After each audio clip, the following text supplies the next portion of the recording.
Okay, so we're gonna be going over a really good technique to calm down some disc pain that is commonly felt in the low back. So this is gonna be similar to what you would maybe know as a dead bug. In the DNS world, it's known as 3-month supine, but we're gonna be in a much passive version of this. So laying on your back is a really easy way to take the stress off of the disc herniation or any sort of irritation in the low back like that that's causing maybe some sort of sciatic-like symptoms, pain down the leg, low back pain that's kind of a band. That's most commonly related to disc irritation.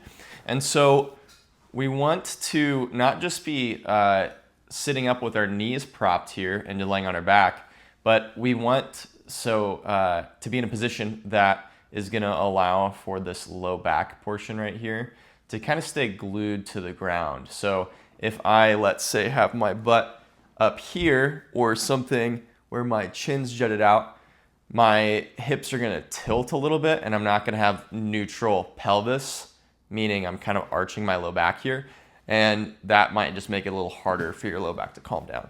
So low back should be pretty well glued. So my butt's closer to like a sofa or whatever you might have at home here.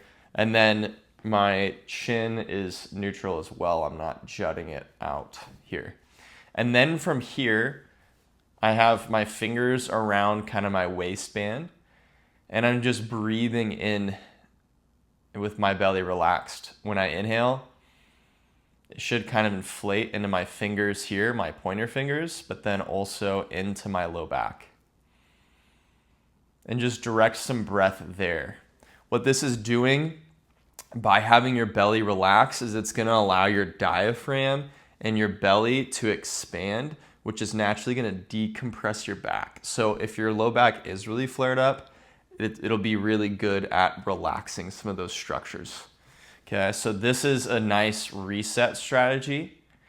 Once you've done this, a nice easy transition into retraining some of that core stability, which is really important. It's probably one of the key reasons why you have some disc irritation in the first place, is your core isn't doing as much of the work, so it puts more stress on the discs.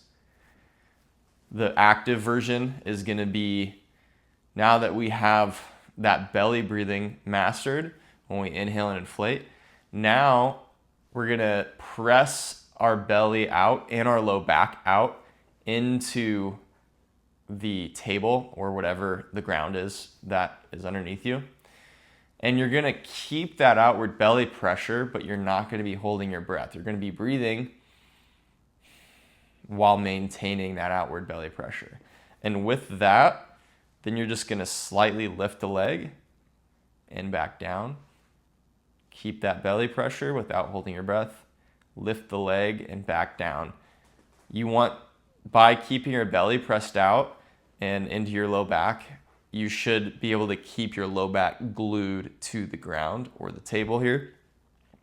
What I don't want to see is when you lift a leg, you dump through and you crank on those low back muscles. That's going to probably make things not feel as good. So we're maintaining neutral through this, and we're slow and controlled through it. But this is a really good place to be before you do a full dead bug or 3-month supine exercise for core stability if your low back is really flared up. So part 1 is just breathing to calm things down.